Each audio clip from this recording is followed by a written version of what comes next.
think everybody around the table knows each other. I'm Andrew Ellingson. Carol Sand, Michelle Maria, Sarah Nowak.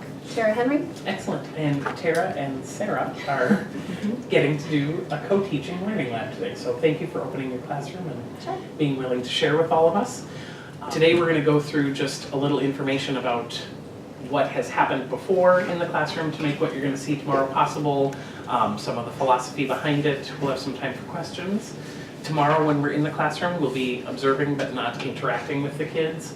And then on tomorrow after school, we'll have time to wrap up and do the debrief. So, Sarah and Tara, do you want to get us started with a little information about what's been happening in your classroom, who's in the classroom, what we should be looking, like the information, background information? Sure. I'll start with who's in the classroom. So we actually have a little bit smaller class.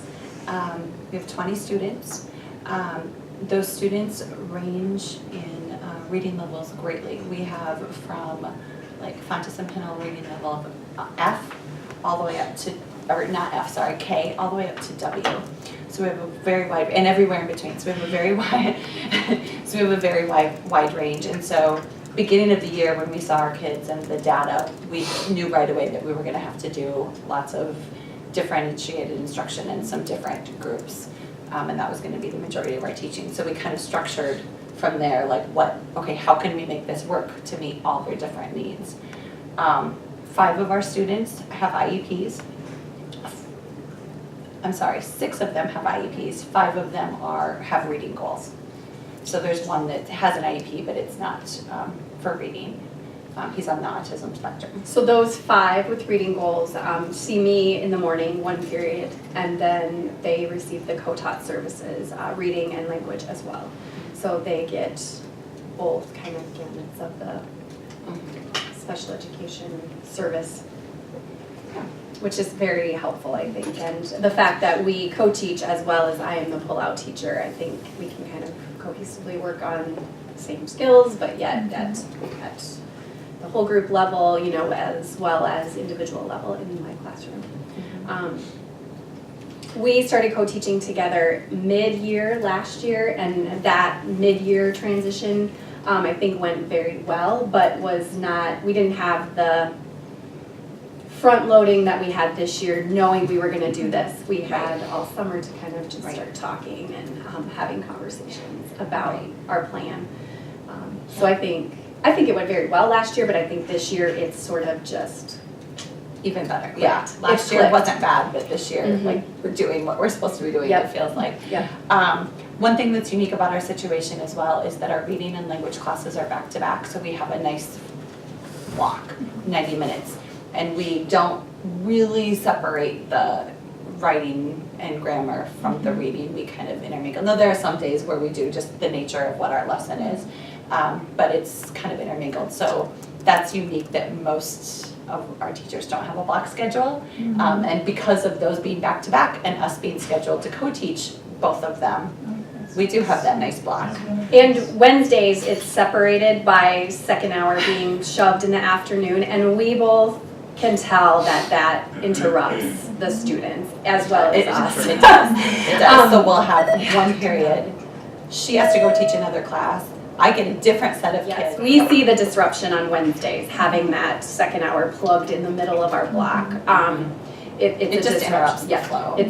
Because we do have the flow down on a normal day, and then Wednesdays just kind of puts a kink in it. So I think we can, with data and even just observation, prove that block for us is very effective. Especially for the co-teach, Over the course of the block, like what's the typical flow for the 2 periods? We typically break our block into 4 rotations when we're doing reading rotations. We do some whole group stuff in between our rotations, but when we are doing rotations, we break it into 4 time slots, and those kids are doing lots of different activities, which is what you'll see, and we can get into that a little bit more too. Tomorrow, you're only going to see half of the block. It's just the easiest way for a learning lab, one period. Yep. So you're gonna see 2 rotations of the 4. And the kids know that they will just continue. Yeah. We're not stopping when you guys leave, we will continue our next 2 rotations. But we're gonna see the first half. You're So gonna we'll see see the the first transition half. in from music. Yep. We'll see And that the- was another thing I was going to mention with our schedule is when they're coming to this class, they're coming back from their specials. So tomorrow they have music class, so they'll be coming back from music class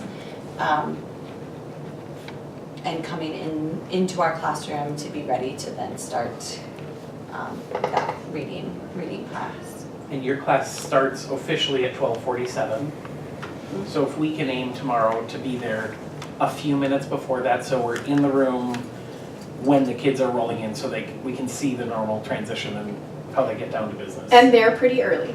Sure, They're okay. pretty prompt and ready They for are. the most part, although. We always, every class has some Music. stragglers, and you never know with music class how they're gonna come back. But we even find that they'll come in, they'll look at the schedule of what their first rotation is, and before the class has officially started, they're already doing it.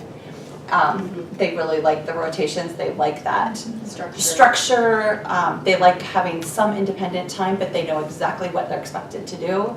And they really like that. So often, I'll come in, I'll be out in the hall supervising, and I'll come in, and Tara will be coming in from her previous class, and we walk in, and they're already doing what they're supposed to do, and we're like, okay, good job, here we Like go. today, the kids that were leaving with guided reading with me, they were already at the door when I got there. So it's just really nice. They know the flow, they know exactly what they're supposed to be doing. And kind of going into that, we did teach the procedure of all of that. We taught what each rotation looked like, what the expectations were, so that they know the procedure, they know the process, and they are pretty well independent with those. They are. That reminded me of something I wanted to say. We do have another unique situation that allows us to do things that maybe other teachers don't do is if we each take a small group to work with and the other kids are independent, Mr. Peterson, right next door to us, is not in his classroom during that period. So one of us will often take one group and use next door, so we don't have 2 groups trying to go in the same classroom. And we could, with my other reading class, I do rotations as well, but I'm the only teacher in there, and so I'll have, several different groups going at once, like most classrooms, but this is a unique situation where his room is right next door and it's empty. So one of us typically will take one of our groups over there, and then the rest are in the room. And then 2 groups are doing independent work. 2 or 3. 2 or 3. Yeah, right now we have 5 groups Oh, we do. that we're And are they managing. put together by reading level? Yes. Yeah. Yep. So tomorrow you will see a mini lesson. That is our first rotation. So that's a whole group mini lesson that we are actually team teaching on that. So we will both be doing all of the instruction, which is, I think, Kind of the focus of this. it is. There's, the 6 models of co-teaching and they're all, there's room for all of them as we've learned in our co-teaching class that we just took as, the 3 of us. But I think the team teaching is unique and it's hard to do because of the planning that's required and all of the communication that we have to do. So there is that piece of it too. We are lucky to share a lunch. So we meet once or twice a week during our lunch, and then it allows us to do the true team teaching. So our mini lesson is team talk tomorrow, and then we will break into the second group, which there will be 3 groups independent working, and then Sarah will have a guided reading group and I'll have a guided reading group. So you can float between Mr. Peterson's room, we'll just open the doors, and the classroom to see the independent groups as well as both guided reading groups. Great. So. Can you circle back to the 6 methods of co-teaching and talk a little bit more about the 6 and especially about the 2 that we'll be seeing? Sure. So there's one called One Teach, One Observe. Just like it sounds, one teacher is doing the teaching and the other one is kind of just observing what's going on. Might be making anecdotal notes of what they observe the students doing. So if you have a particular student, correct me if I'm wrong, this is the correct model, right? So if you have a student that you're trying to watch certain behaviors, while she's teaching, I might just be standing with a clipboard and making notes on what that student is doing, if they're on task, off task, that sort of thing. We don't do that very often No, formally, but we don't. it's one method. Yeah, and then one teach, one assist is where, the second teacher that's not instructing is, making sure everybody's on task. You might go around, what are you supposed to be doing, just making sure that the class is engaged and keep working, and quietly, giving maybe some additional directions to kids individually. I would say that's once in a while, but not very often either. No, although it's probably the most common across the board, especially for teachers who don't have common planning. And if it's a struggle to have common planning, it's just easiest, and that's what we did last year a lot, is I'd just say, we'd talk and we wouldn't have time to really meet, so I'd be like, I'll just plan it, you can just jump in and help when you can, or vice versa. But we don't do that as much anymore. The other one is parallel teaching. And I get that and station teaching mixed up. Do you remember the difference? Yep, so the parallel teachings, we're teaching the same thing, but we're doing it in separate spots so in the just room. smaller So you groups. take a group, I take a group, but we're teaching the same thing. Right. So that's kind of happening as part of the station rotations with the guided reading groups, or not really because No. they're not hitting the same they're- skill? right. Yep, and we're not doing the same thing. Okay. We're completely different reading levels, reading groups. Right. Yeah. So for it to no. be parallel, it would have to be, you're working on 2 + 2 is 4, and Yep. you're working on 2 + 2 is 4. In the same way. In the same way, but in different places. Yep. And the Okay. benefit to that is just the smaller groups, Yep. so the teacher-student ratio. Yep.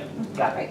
Okay, so then the station teaching is more like what we're doing with the rotations, where you're gonna teach something here, you're gonna teach something here, and then the kids rotate, so by the end of the class, they've had both lessons or activities. Got it. So still smaller group ratio, teacher to student, but they're getting 2 different things, right? Yep. Okay.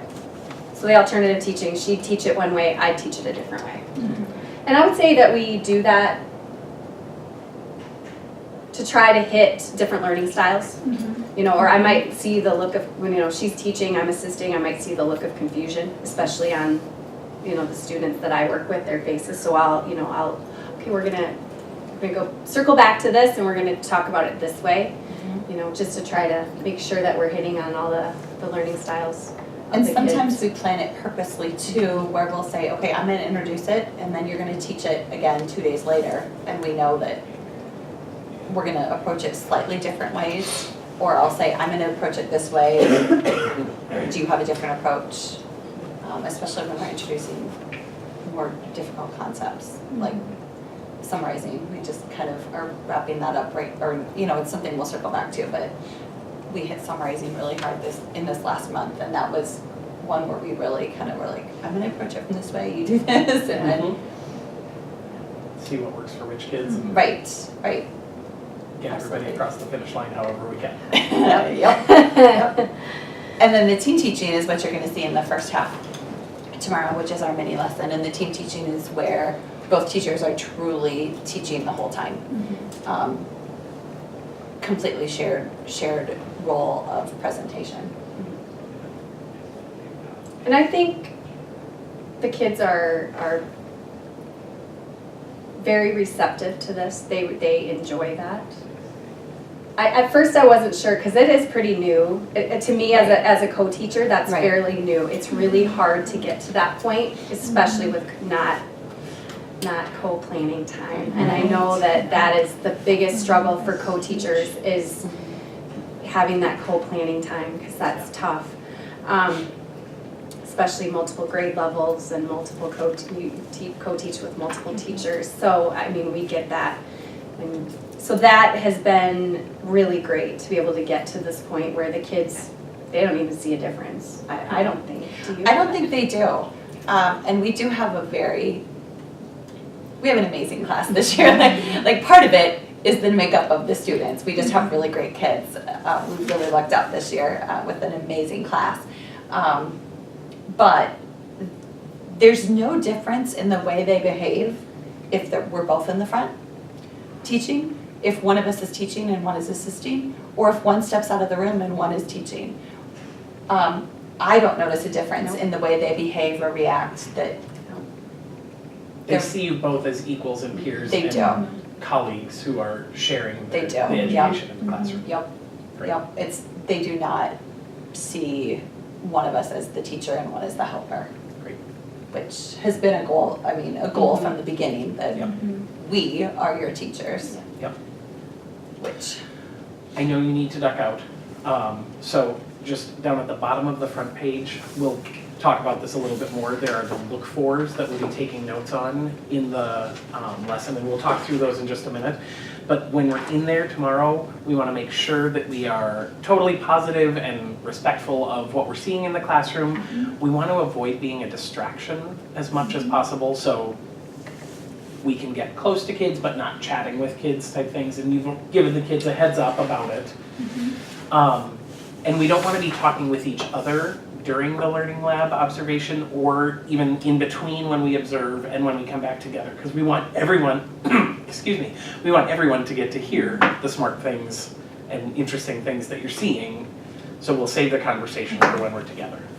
we did prep the students though, that if you're walking around looking and making notes, that it's not about them. Right. You know, because typically kids are gonna be like, she just looked at me and wrote something down, what'd she say about me, you know, what's she writing? And so we did prep them that you would be walking around and taking notes, but that you wouldn't be interacting with them, so.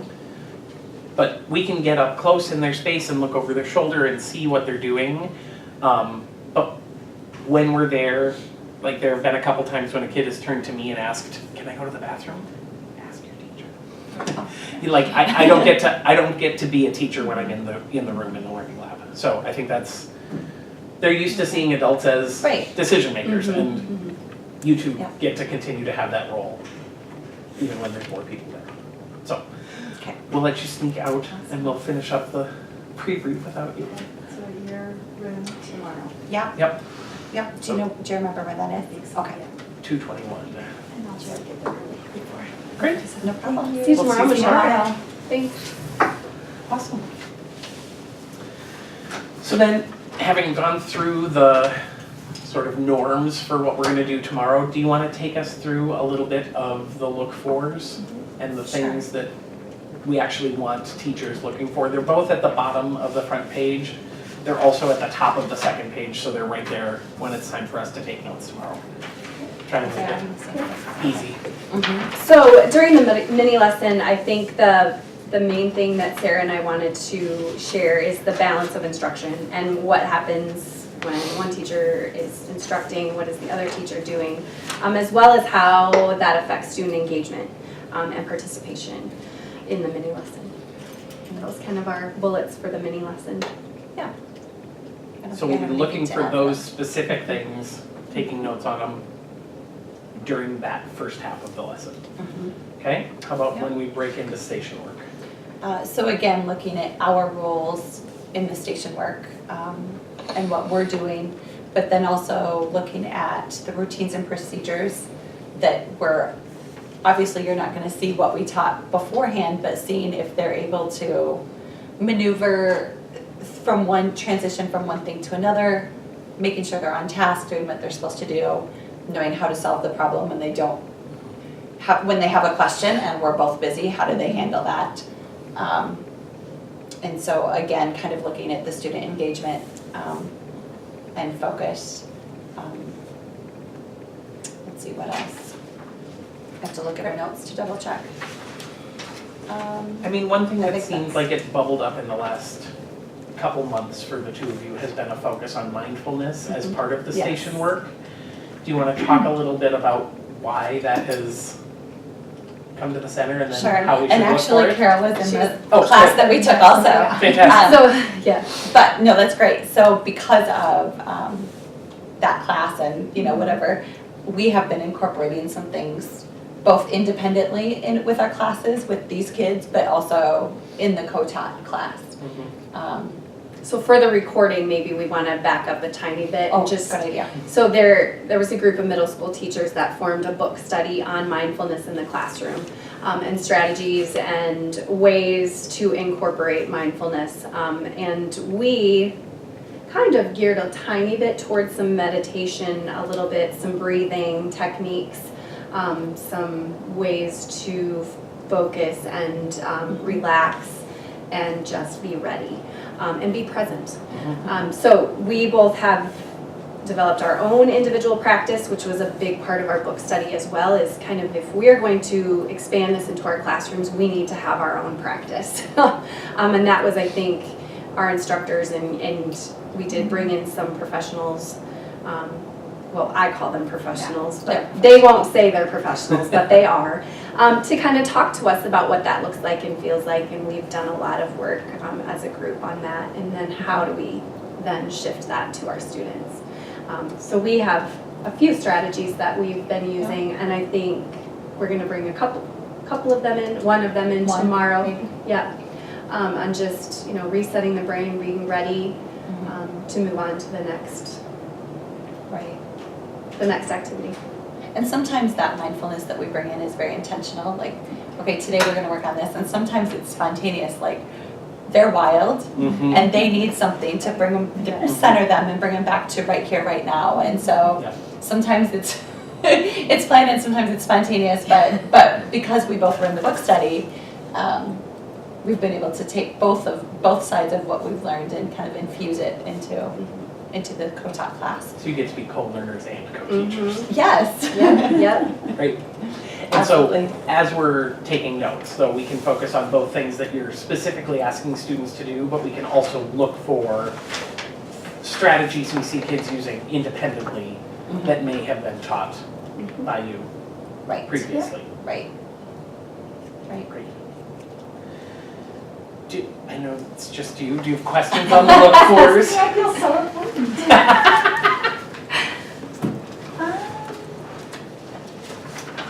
Reflective questions, is that, I can't remember, is that something I write after? Yeah, so after we do the observation, during the observation we can take notes. On the bottom of the second page, if there are things that specifically sort into I saw, I heard things, you can put them here. And then round 2 of the debrief will be the I noticed portion. And that can be the, I noticed that this was happening. I bet that means that fill in the blank. Round 3 is going to be after you've had the chance to watch. What are the questions that are still hanging out there for you that we can pose to Sarah and Tara that they can give us some information about? And so there may be things that already are bubbling up as reflective questions where you're pretty sure this is something you're going to want to know. Feel free to add it to the list now, but it can also wait until tomorrow. Sorry. Yep. So any other things you want to cover? Are you feeling good? I don't think so. I mean, yes. Nothing else I need to cover. Yes, I'm feeling good. Good. Well, thank you both for opening up the classroom. Thank you for making time in your schedule. And I'm excited. I'm really looking forward to tomorrow. So we'll be greater in numbers tomorrow and greater in numbers tomorrow afternoon too. A small group, but yeah. that's okay. Sounds great. Thank you. Thank you. Thanks.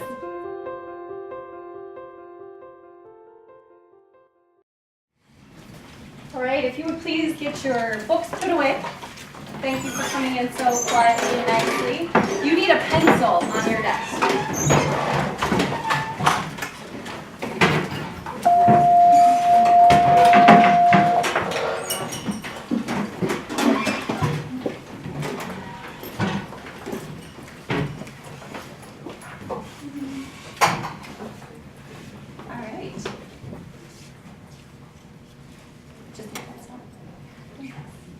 Alright, so we're going to start our mini lesson today with a review of cause and effect. So we're going to refer to our chart here. Who can tell us what cause and effect is?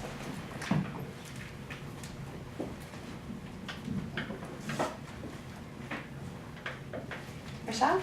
Cause is what happens, or is it like, it's like a reason something happens? Cause is the reason something happens. Okay, then what's the effect? The effect is the result. The result, so what actually happened. Okay. Do you remember what example we showed the other day? Marin.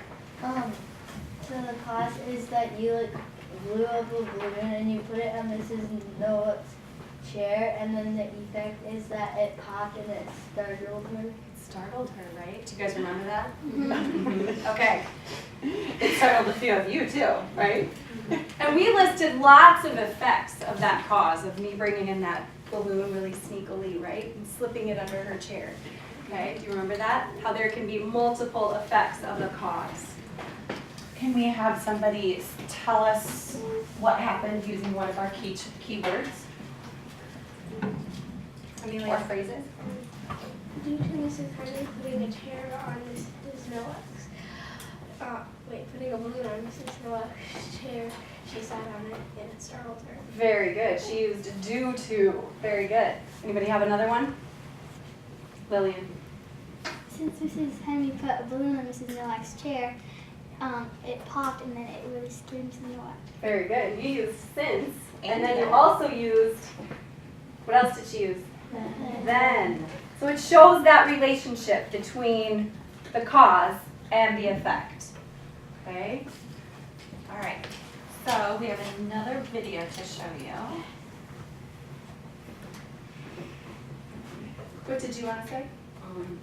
Since Mrs. Henry put a balloon under Mrs. Knox's chair, Mrs. Knox sat down and therefore it startled. Ooh, I like the therefore. That was a good one. Therefore, it startled her. Very good. All right, so this is a short video. You know, you can find causes and effects in all kinds of stories. And there are usually phrases that are clues to help you know what's a cause and what's an effect. Let me tell you a story, and I'll highlight some of those phrases along the way. But first, I need the hook. Okay, cause is the reason that something happened, but what comes next? We got this, Captain. The thing that happened is the effect. Cause and effect, they connect events. Cause is the reason that something happened, but what comes next? We got this, Captain. The thing that happened is the effect. Cause and effect, they connect events. Last night, Ella's mom forgot to feed the dog. Not feeding her dog is the cause. That's why the dog was hungry when he went to bed. Being hungry was the effect, but an effect can become a cause too. And in the morning, that came true due to the dog being hungry. Next, that's how it goes. That's how Ella went in one day from her homework eating to the lead of the plate. Yeah, causes are what cause effects. It's how things connect. Now bring the hook back. Cause is the reason that something happened. But what comes is, Captain? The thing that happened is the effect. Cause and effect, they connect events. Cause is the reason that something happened. But what comes next? We got this, Captain. The thing that happened is cause and effect, they connect events. Yeah. So keep your eyes open for the causes and effects in stories and in life. Flowcat. All right. So what caused Ella to be a pickle in the play? Savannah. Saw the teachers. She saw the teachers. Good. That was one of them. What else? Her dog ate her. Her dog ate her homework. That was the beginning, right? Well, at the beginning. Jaden. She went to school early to explain why she doesn't have her homework. You're right. So don't come to school at 6:02 in the morning. Be nice, you pickles. Okay. Very good. What are some of the takeaways, not the cause and effect, but the keywords that they used?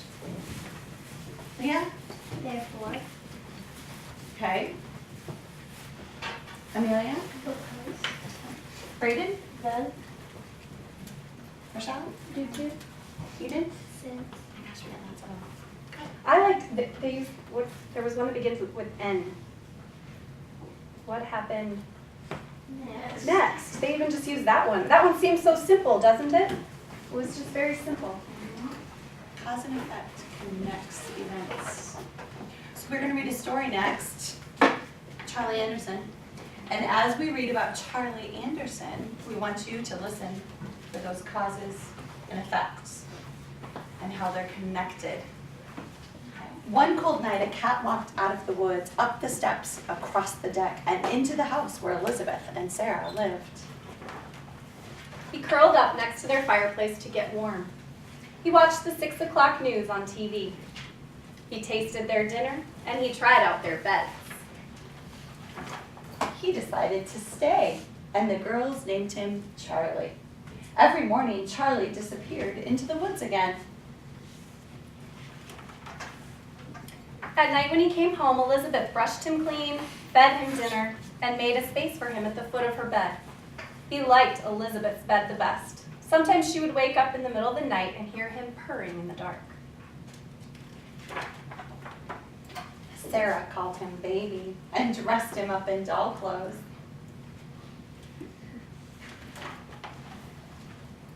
When it snowed, Elizabeth and Sarah's mother heated Charlie's milk before he left for the woods. He grew fatter and fatter, and every day he purred louder and louder. On weekends, the girls stayed with their father and stepmother in the city. They wanted to bring Charlie with them, but their mother said he'd miss the woods. Charlie's a country cat, she told them. One stormy night, Charlie didn't come home. Elizabeth and Sarah stayed out on the deck and called his name, but no Charlie. Where was he? Why wouldn't he come out of the woods? Was he all right?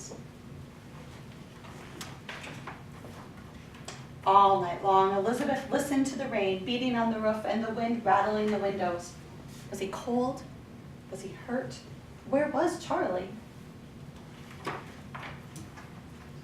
In the morning, Elizabeth and Sarah looked for him. They asked the lady down the road if she'd seen their cat. She said no and offered them cookies, but they were too worried to eat anything, even her chocolate chip cookies. They went to the new house on the other side of the woods. "Have you seen our cat?" they asked. "His name is Charlie. He's very fat and has gray striped fur." We have a cat with gray striped fur, said the man. But his name's not Charlie, it's Anderson. He's upstairs asleep on our bed. They heard a meow, and down the stairs came a very fat cat with gray striped fur. "Charlie!" Sarah and Elizabeth cried. "No, that's Anderson," said the woman. "We've had him for 7 years. Right, Anderson?" He looked at her and began to purr. "But it's Charlie," Sarah said. He looked at her and purred louder. "Is he ever here at night?" Elizabeth asked. "Anderson is a hunter," said the man. "He prowls the woods at night." "Charlie sleeps in my bed at night," Elizabeth said. "He leaves for the woods after breakfast." "Anderson comes home at breakfast time," said the woman. "He leaves right after dinner." They all looked at the cat. He sat at their feet, very happy and very fat. They call him Charlie Anderson now. Sometimes in bed at night, Elizabeth asked him, "Who do you love best, Charlie Anderson?" And she can hear him purring in the dark. Just like Elizabeth and Sarah, Charlie has 2 houses, 2 beds, 2 families who love him. He's a lucky cat. Isn't that a good one? So what were some cause and effect relationships?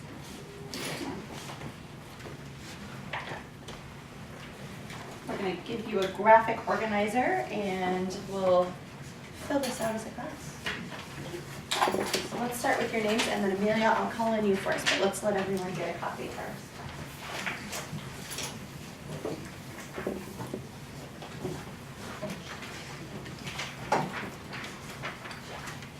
That'd be awesome. Actually, it's okay.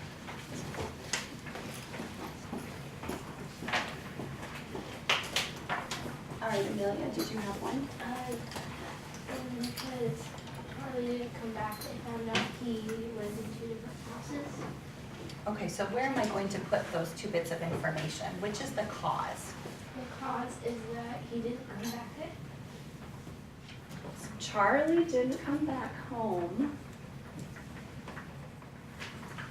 And then what was the effect of that, Amelia? He didn't come home one night. They found out that he lived in 2 different houses. Lillian, do you have another one? Because I fed him at night, he got really fat. So what would the cause be on that one? Because they fed him at night, he got really fat. What do you think, Kaden? Which is the cause?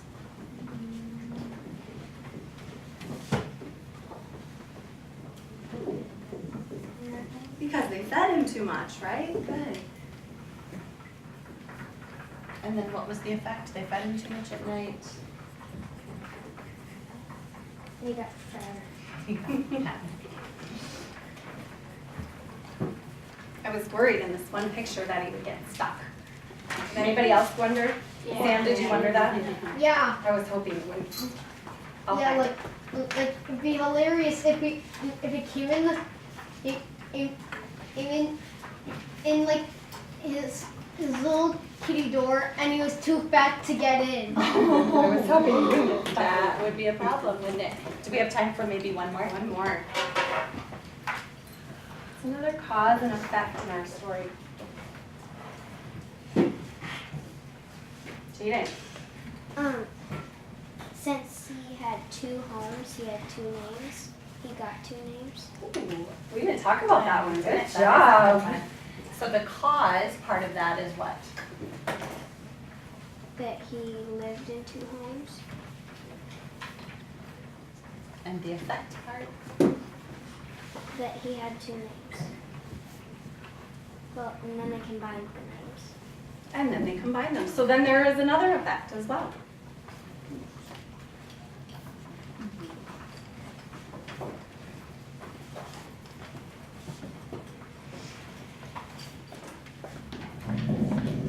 What we're going to have you do now is buzz with your neighbors, talk with your neighbors or your partners where you're at. Talk about the cause and effect relationships. Maybe give an example from this book, but then I also want you to define it again. Talk about what we understand about what a cause and effect is, what a cause and effect relationship is. You're going to buzz with your neighbor. When you and your neighbor have had a chance to have that exchange, we need these papers put in your reading folders. And then Just stand stand up next to your right desk. at your seats. Do you have a question before we start? Should we do another cause and effect? You don't have to write a 4th one, no. But we are going to refer to these next week, so you're going to keep them in your folders. But buzz with your neighbors or partners. When you're done, put it in your reading folder and then stand.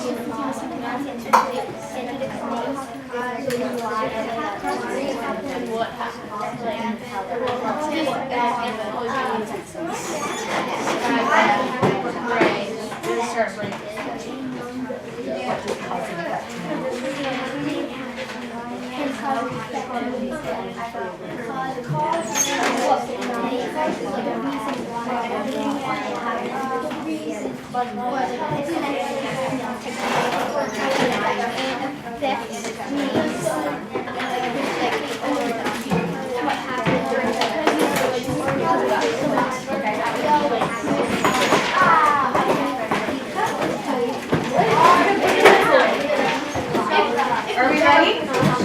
Your last direction was to do what?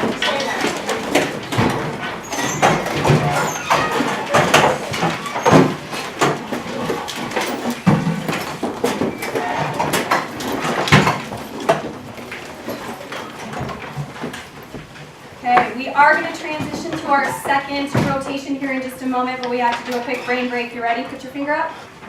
Really, really tall. Stretch, stretch, stretch. Here we go. 8. All the way over, down, back up and around. Oh, no, no, no, no. This is not an 8. Back up. You have it. Ready? Here we go. Big, big, big. Okay, back up. Last one. All right, really quick. You ready? We'll try Mateo's. He's the one that taught me this one. You ready? Here we go. Forward, touch. Backward, touch. Ooh, I did it. Forward, faster, faster, faster, touch. Yeah, Jordan, good. Backward, touch. All right, look up at the board, please. See what your next rotation is. Check where you're supposed to go, and let's get there in 1 minute. Absolutely. Yep, you know where we are. Started 2 more. Let's take a look.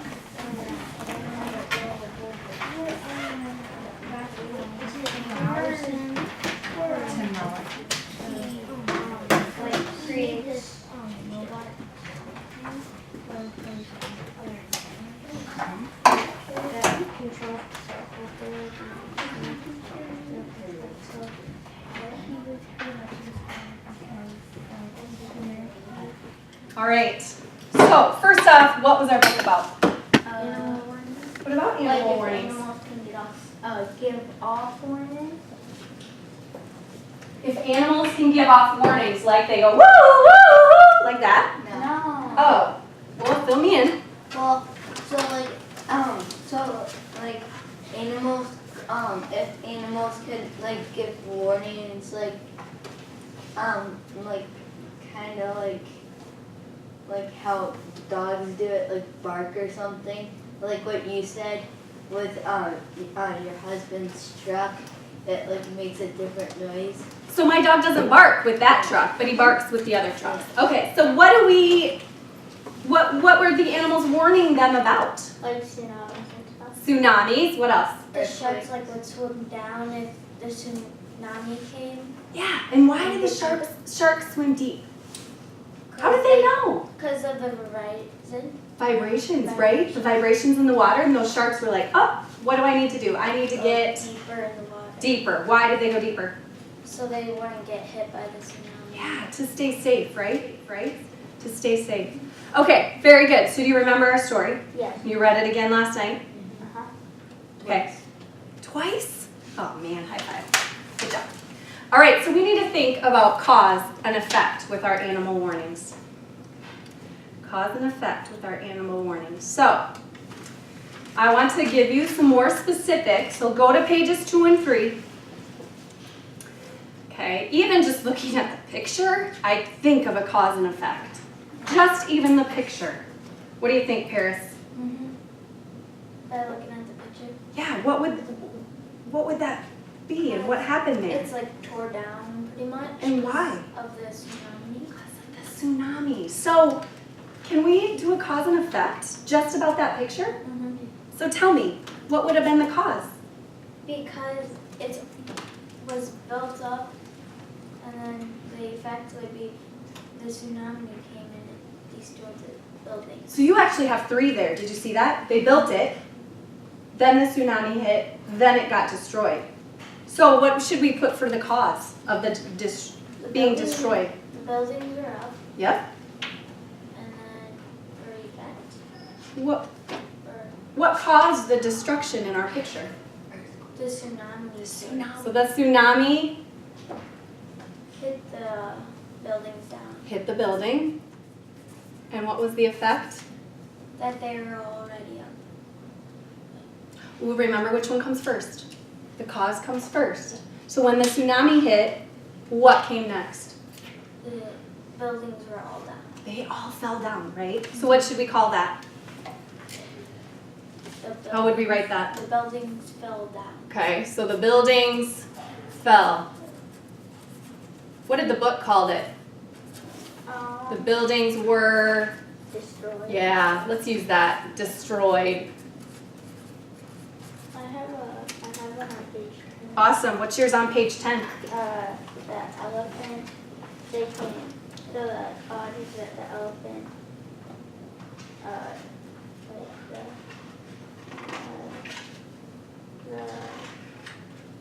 the effect is that elephants can hear with the vibration. Okay, so you said the effect is the elephants can hear through their feet. No, that's the cause. That's the cause. So what was the effect of that? That the elephants scream when they heard, or when they felt it go through their feet. Yeah, awesome. Okay, so what color, let's see, you told me the elephants can feel, what did you say? Keep going. Feel their, the vibrations when it's tsunami. Through their feet, right? And the effect was? They ran away when they felt it. Very good. They ran away to get, where did they go? Do you remember where they went? So that tsunami was coming, where did they go? They ran. They Higher. ran away. They went They went higher. Why did they go higher? Because if it goes on if it goes down a hill, it won't even go up there, it'll just go down. Right. Remember we talked about when the wave hit the hill, it wouldn't go up all the hill, right? Yeah. But it would go back down. It would just go up. So they ran away to the hill. Awesome. So lots of failures, right? The successes. Okay, so we need to start with today. Did you guys want to talk about that meeting yesterday? Jordan, not out. Okay. Before you start, we're going to focus. We're going to focus on your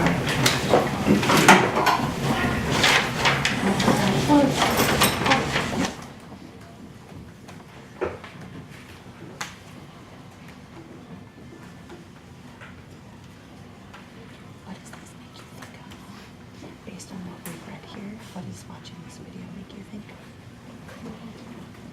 Yeah, what else? It's like a lot different than the world. Think so? Yeah. It's a lot larger than the other ones we've read about, isn't it?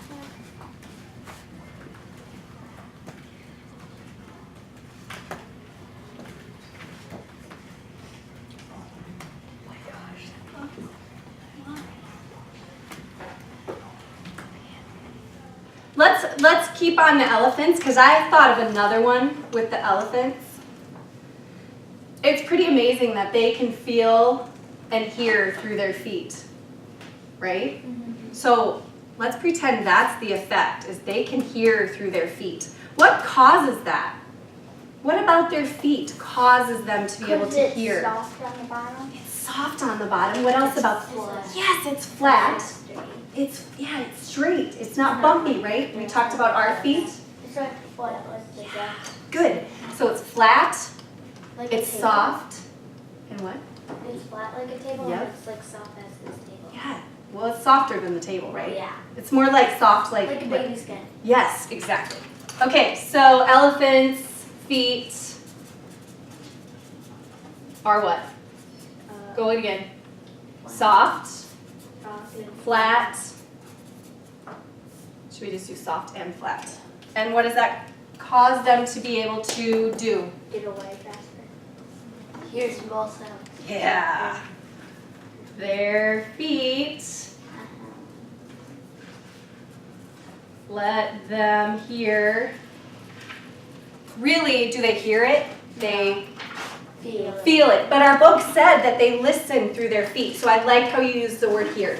Remember we talked about that? So they let them hear or feel through their feet, right? I have another one. It's pretty much just like the feeds their ears. Kind of. I have another one. Because they could hear, do you remember how many miles they could hear through their feet? Do you remember? 20! All the way to my house. Right? So it's like I could go like this and my family could hear me. Whoa, that'd be cool. I have another one. I'd say, make dinner! Would they have it ready for me? Yeah. All right, you got another one, Kaden. The cause is that the dogs can hear with their ears if they're up.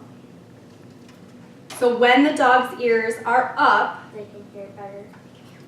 fantastic. Do you mind if I don't write that? It's like a little bit. Okay, so dogs can hear better if their ears are up. So that's our cause. Their ears are up, and the effect is they can hear better. Yeah. You said one already, Paris, when we started talking about the sharks. What was the cause and effect with our sharks? So we went, go to page 8 and 9. Yeah, I remember. So remember there was a hurricane, Okay. and what did our sharks do? The tsunami, when the tsunami comes, they go deeper into the water. They go deeper into the water. So our tsunami caused the buildings to be destroyed, but what else did the tsunami cause? The sharks could go deeper. The sharks to go Because deeper. like the sharks can feel vibration and then up higher. And as they go deeper, they know they're going to be safe. Okay, good.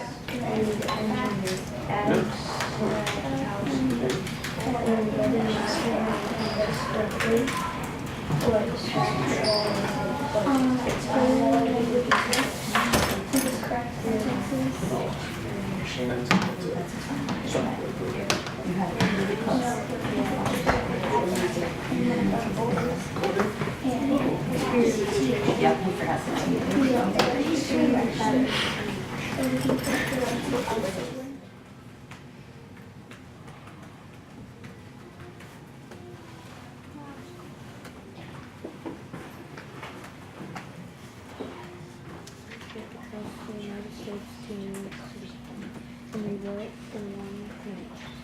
Second, the machine had to work perfectly in front of the live elephants.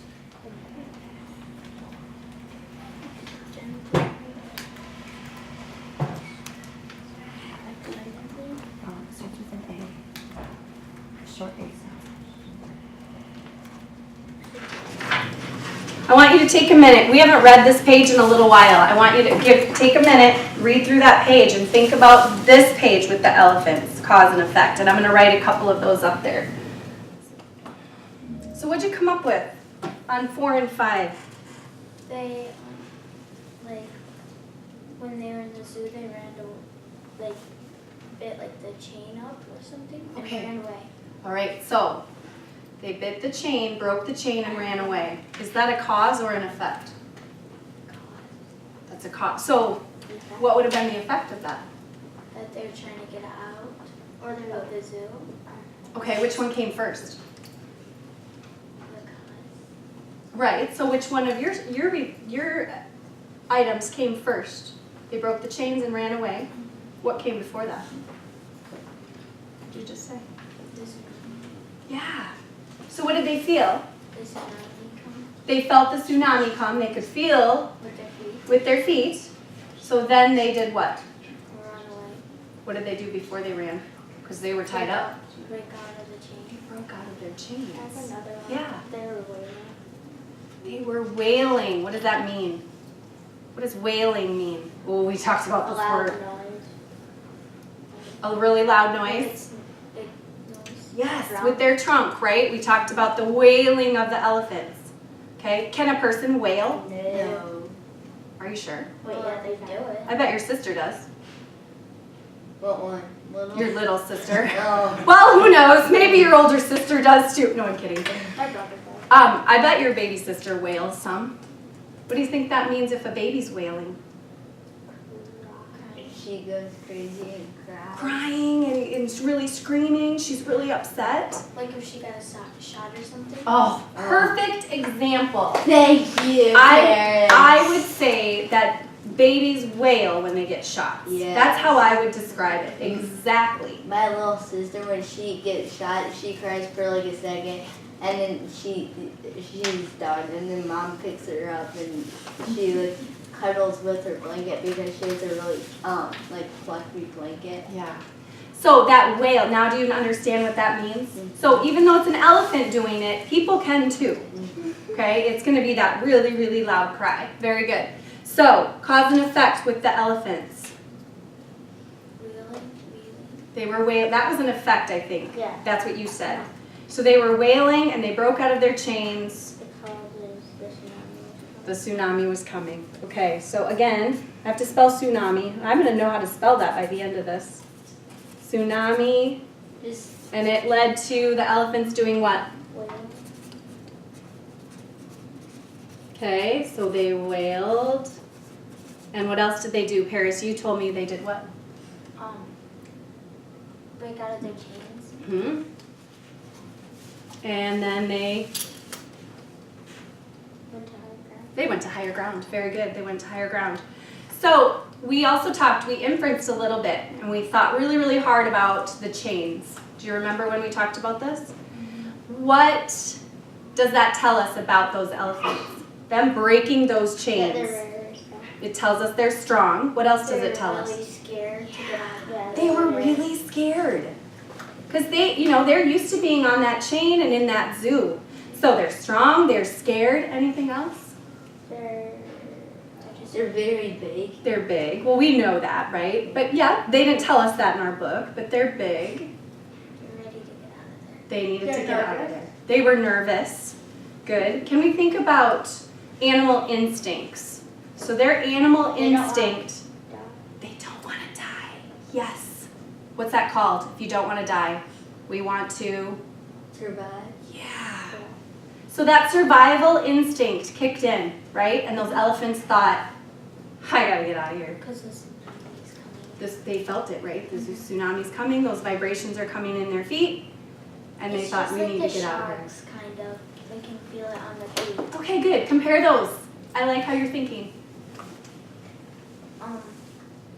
The sharks can feel it moving, the vibration, when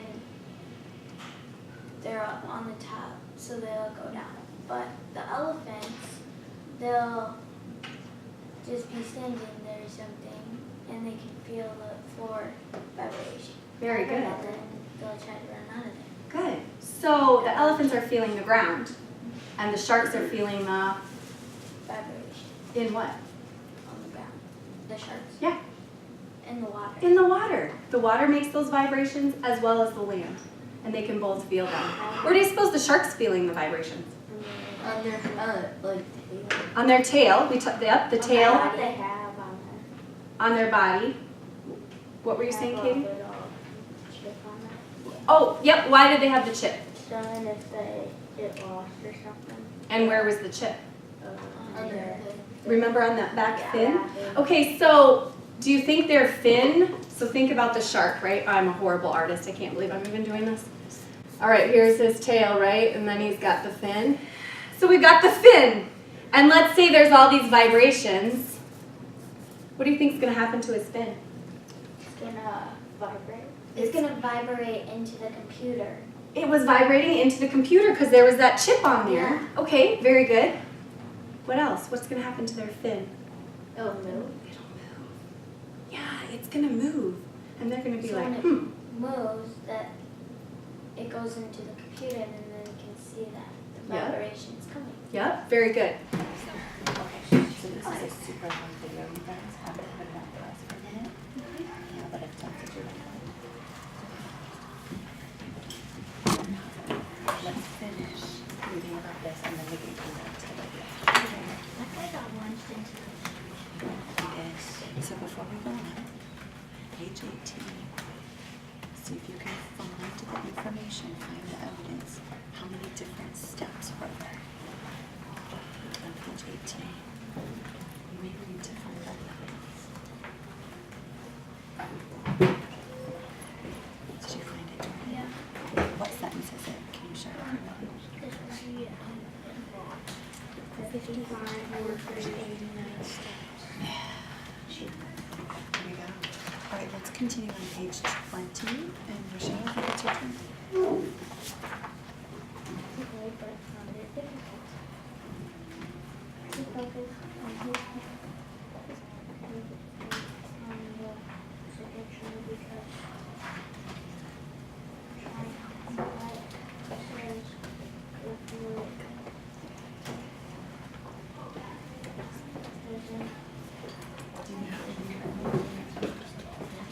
when some people really find being famous for Sure, that could be extra motivation. Who's the author of this book? What do you suppose Brown's opinion of Google for machine space? What would give you that idea? well, he wrote as well. He wrote the book. He chose to write a book about Brown, so that gives you an idea that he kind of thinks that pretty cool. Does he present it in a way that makes the reader find it interesting as well? No? All right, so I'm gonna let you guys finish watching this video. That was in that video. Did you? Oh, yeah. I didn't see that part. Oh, yes, I did. It is a very good part. Right before that, the sledgehammer smashed the TV. Like it came down, it flew over and smashed the TV. So the purpose of this little chip They get lost. is in case they get lost. Or get in danger. Yeah. If they were in danger. So what did this chip sent to the computer that there was like 40 sharks that went really, really deep. They had to have a number on it, Mm-hmm. each one. And the people sitting and watching the computer screen, right, probably eating Doritos, They thought, oh my gosh, these 40 sharks went really deep. Why did they do that? Because they thought it was coming or something. Okay, so they found out later that the tsunami was coming. So if next time that dude eating Doritos sees 40 sharks going really, really deep, what should that man think or woman? That there's something coming in. That there's maybe- something going on.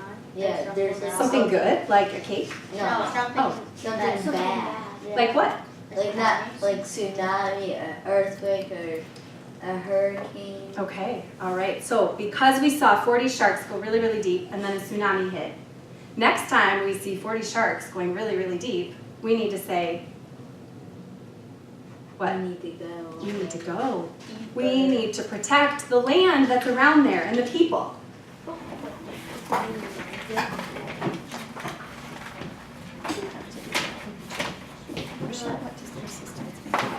How would it make someone continue doing something even though it is not? So like shut your mind away. Absolutely. What did you learn from reading this book about the process of infecting? You have to do, be patient and do like easy steps. It might take weeks or even months to make it. Good.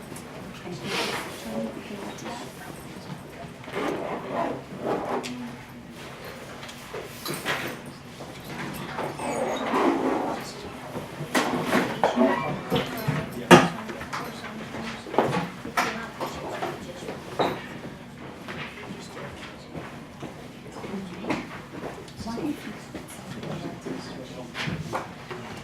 So we can get like famous or something.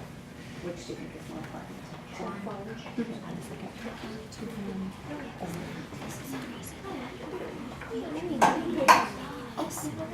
Awesome. I love that. I love that.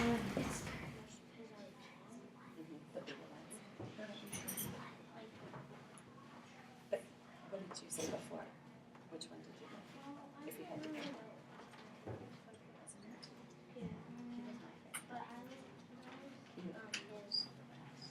You liked his arching. For sure.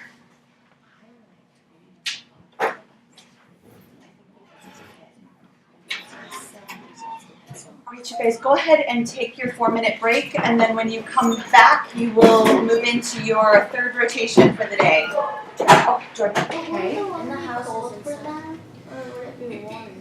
Okay, let's talk about that. We didn't talk about this earlier. So if they go really, really deep, what do you think? Kaden just asked if the water's going to be warm or cold. I think that they're probably used to it, so they probably don't really care if it's cold. So you think it's cold really deep? Yeah. Do you think it's cold or warm really deep? Probably cold. Probably cold. Why? Because You start. Because the water is like colder in the bottom, but then like on the top it's warmer because the sun's shining down. Even like every time I go to Riceville and the water is cold. So you're using what you already know when you go to Riceville. What's that lake called? I forget. Hendricks. You go to Lake Hendricks and it's colder down towards your feet than it is up top. Okay, what were you going to say? Why is it colder down deep? it's colder down deep because there's nothing like shining down there. Yeah. Really, because it's like really cold and like usually what I think of it is like there's like really nobody down there. There's nothing down there, right? Nothing shining down there to warm it up. Good. So Caden asked, they're used to it. Or Caden said they're used to it, but they're not used to being that deep. Yeah.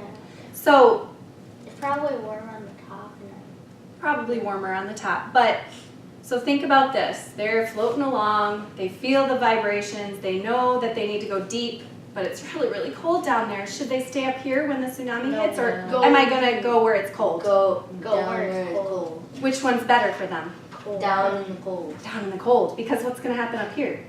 They could just go find a warm They spot. could get beached on the beach. Ooh.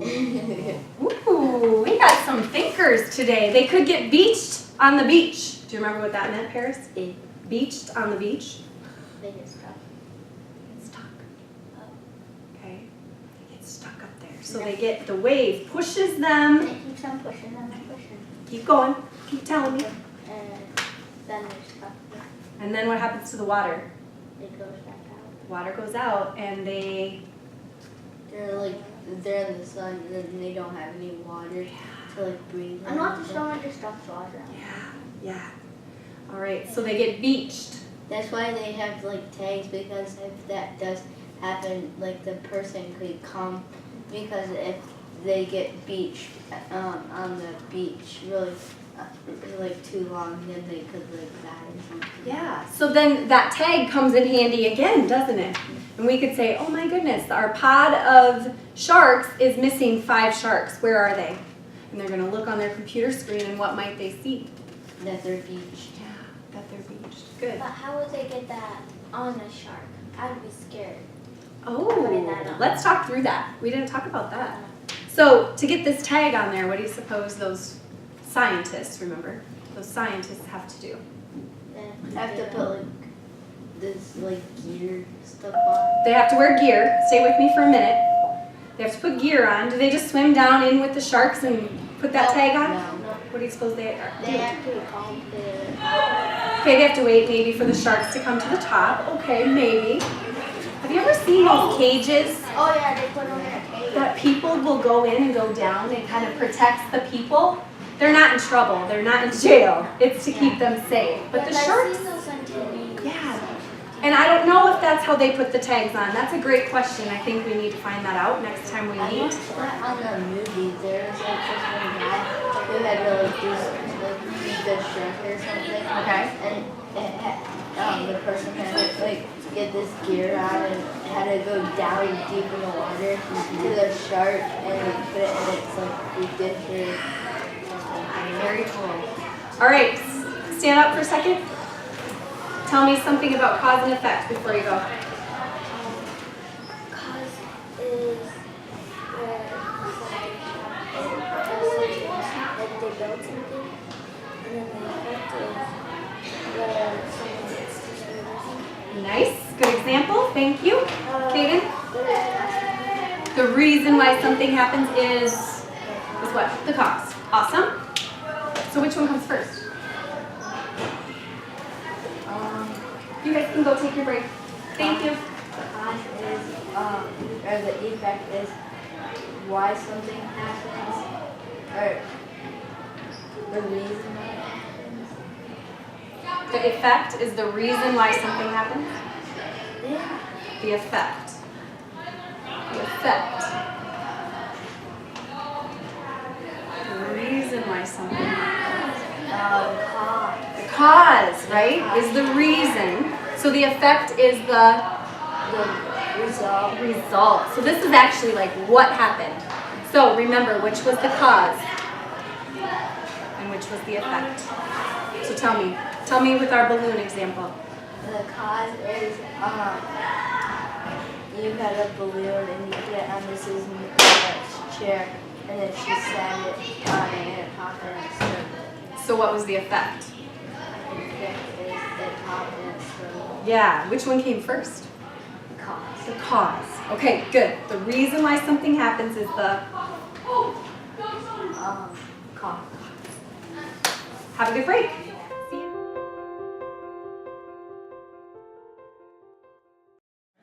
Thank you, everybody, for third time together in 2 days. It's a busy time of year to give up time, so appreciate it. Thank you, Sarah and Sarah, again for the classroom. It was really lovely.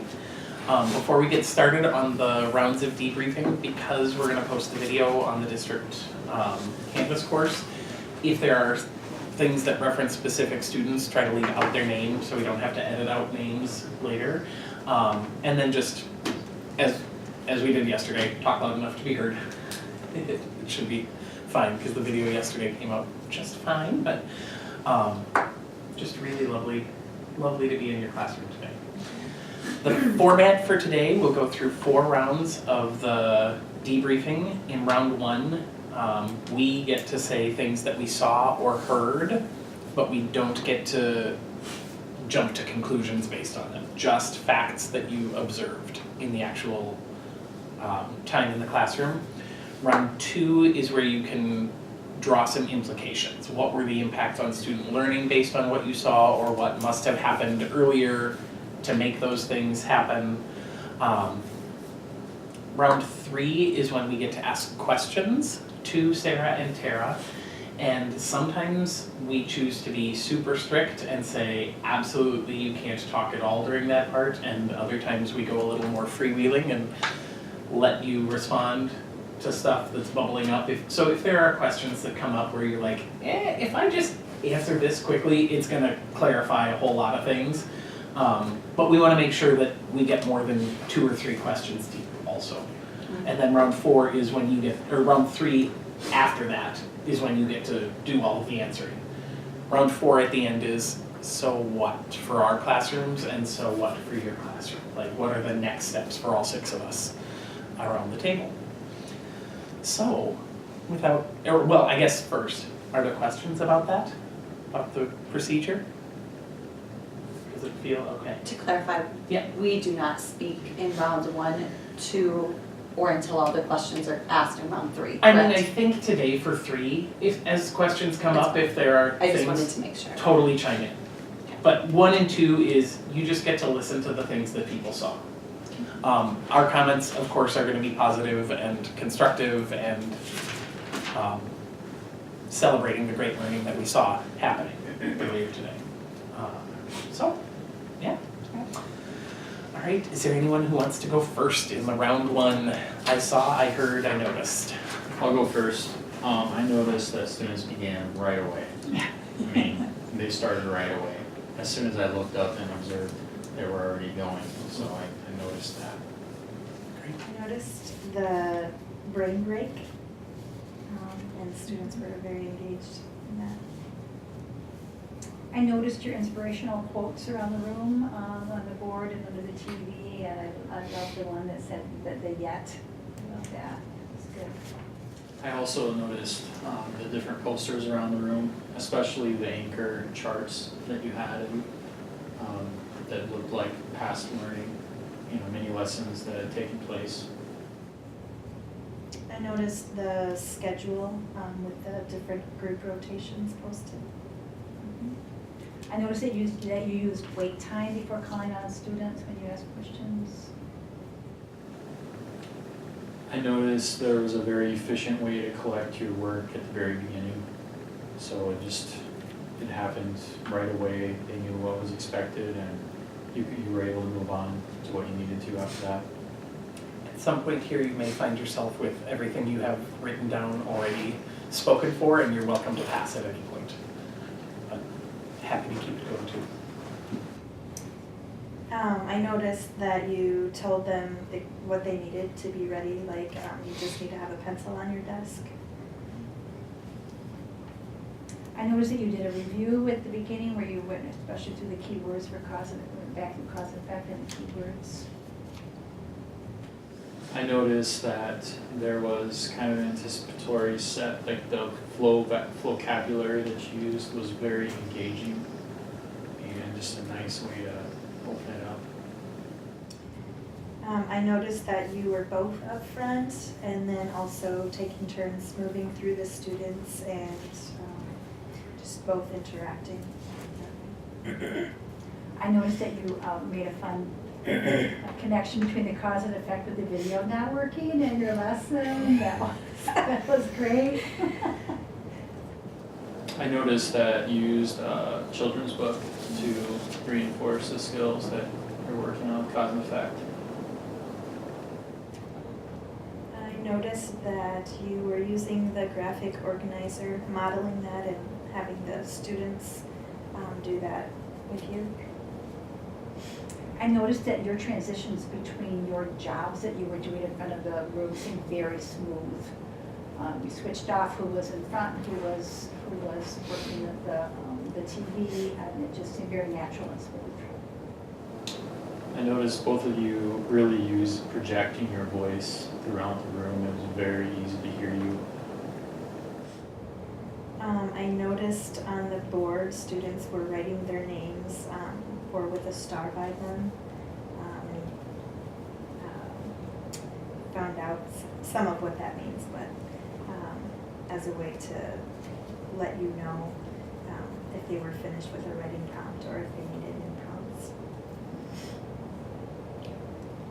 I noticed you used the word buzz with your neighbor. I like that term, buzz. That was interesting. And I noticed that not only did you reference the cause and effect words in the beginning, but then after the vocabulary video, you talked about how those words were used in the vocabulary video also. I noticed there was just a variety of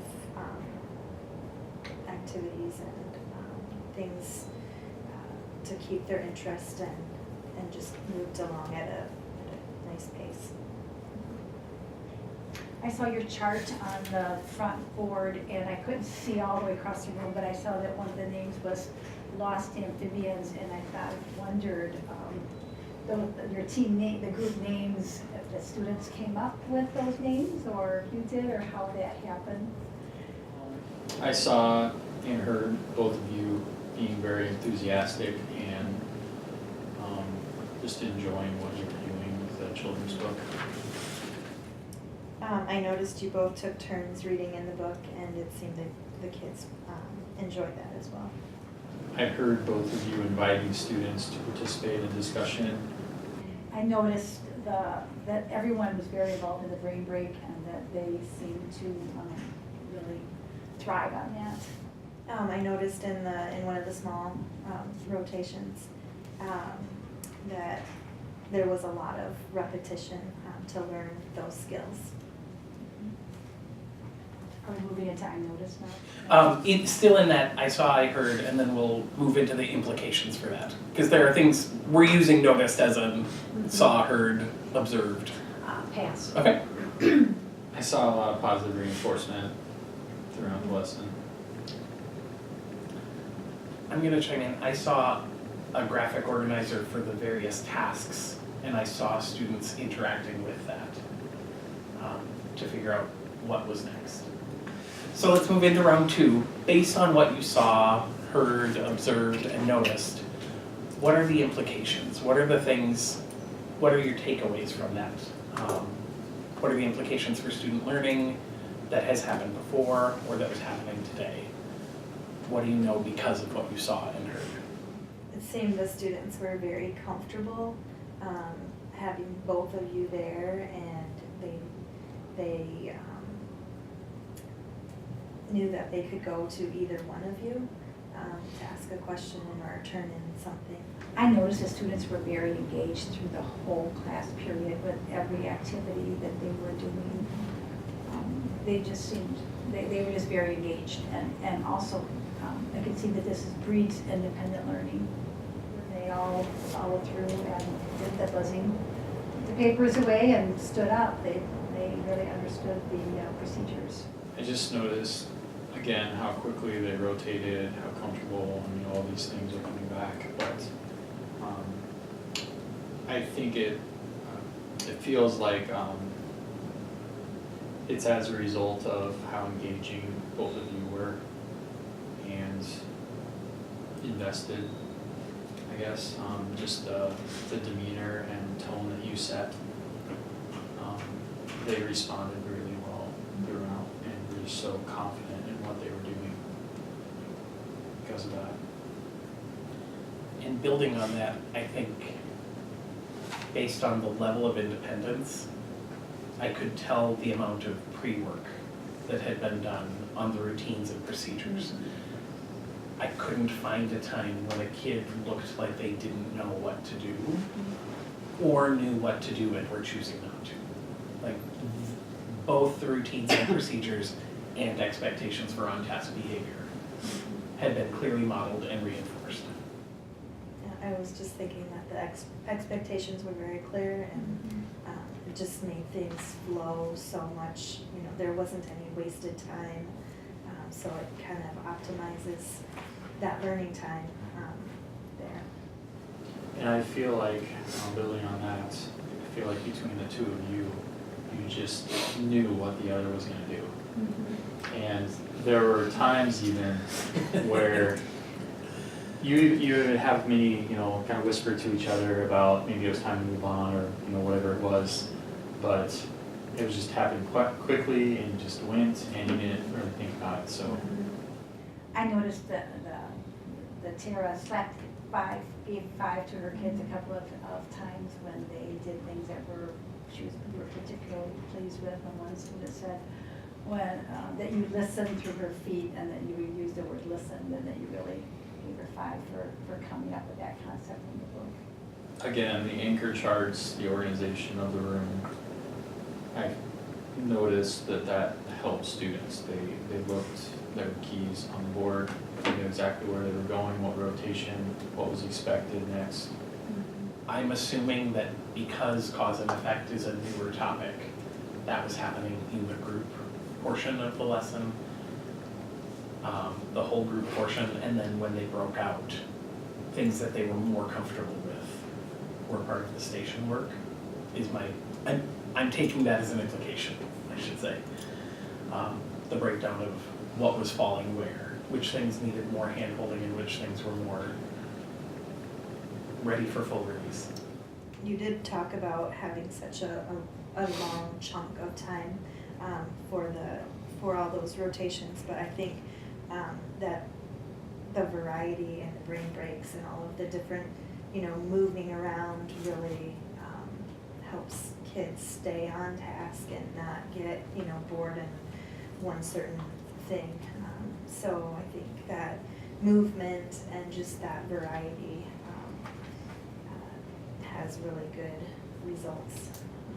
To build on what you're saying too, notice there was enough time for students to get comfortable at their station also. Mm-hmm. They knew that they had the time to get what they needed to done and to really get the most out of that rotation versus just thinking it's a 15-minute, I just need to make it so I can move on. And I noticed there was a wide variety of activities, your reading and writing activities, and that they were integrated well together.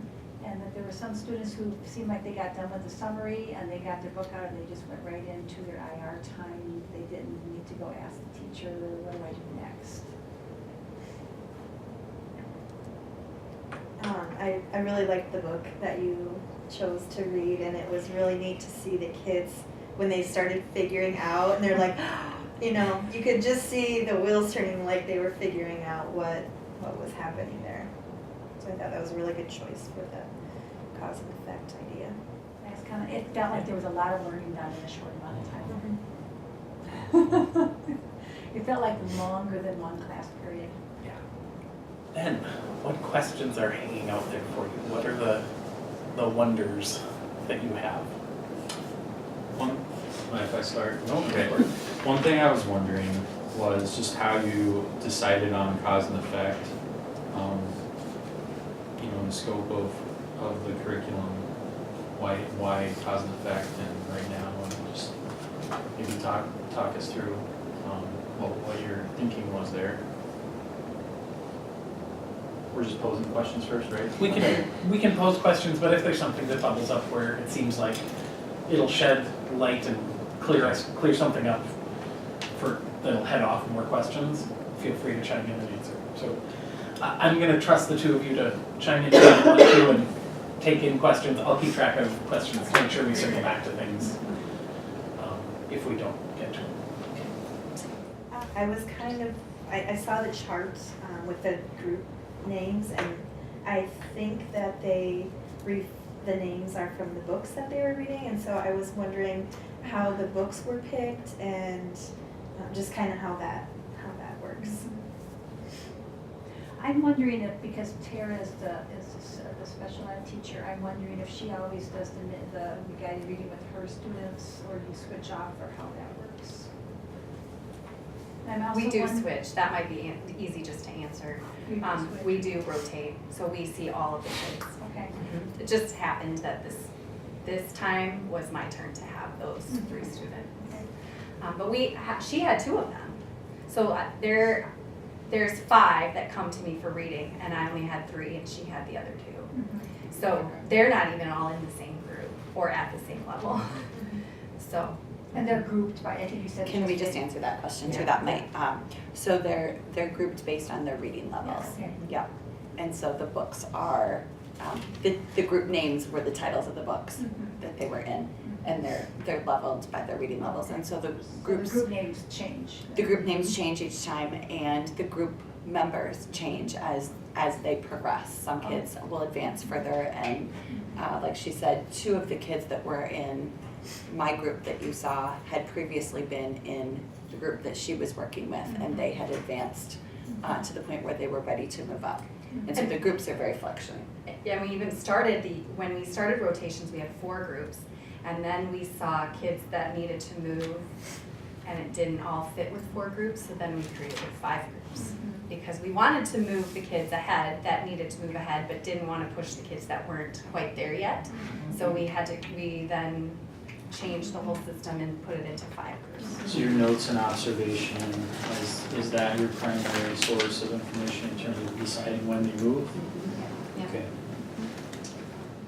I was wondering if all of the books, the ones I saw were animal related, so I was just wondering if the books are similar in subject and topic and just different by level. Answer that now. That kind of depends. Sometimes we choose books together, and sometimes we don't. She chooses her groups and I choose mine. We do think a lot of like, so we end up kind of choosing similar books. We knew that the cause and effect was coming, so we knew that. As well as she teaches 3rd hour, and she wants to use those books if it's the appropriate level twice, instead of having to replan all of those lessons as well. We do purposely choose, like this time we chose all of our books to be nonfiction, so that was intentional, but they aren't necessarily always animal books or historical books. Because, 2 of my other 2 books, so I have 3 groups right now, they are not animal books. So And actually only one of mine was, yeah. So how long do you use one book for that group? It varies. yeah. 2 to 3 weeks maybe.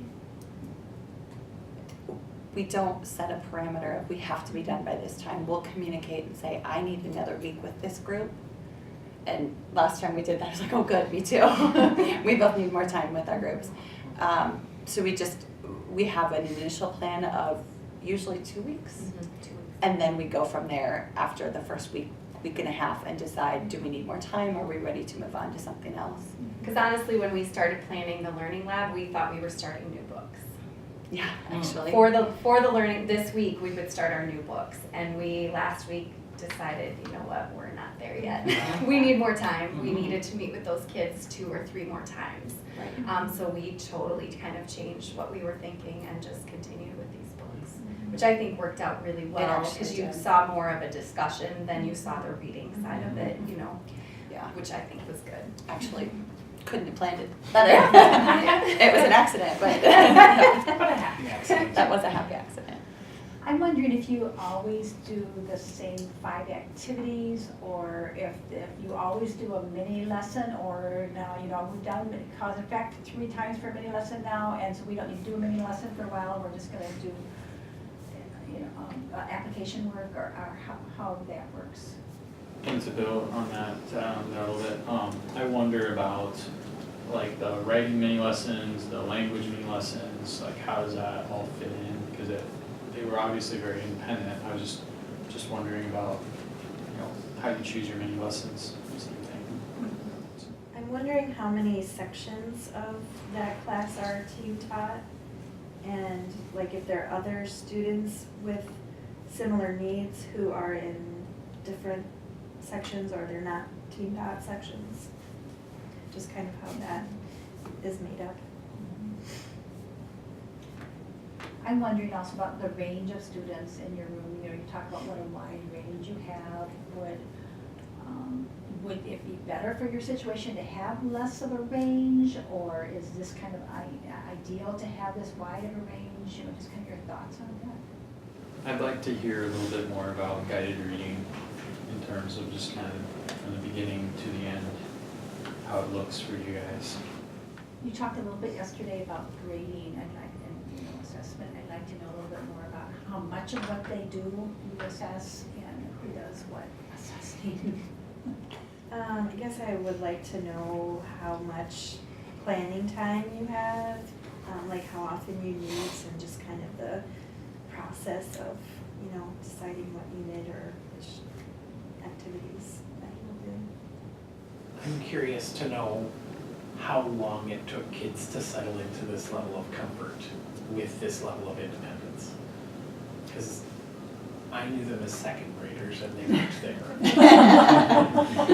And I saw them more as fourth graders and they weren't there. And now as fifth graders, they really are. So They shocked us, to be honest with you. Okay. If I mean, am I speaking for you as well? I wasn't as shocked as you were, but I was shocked.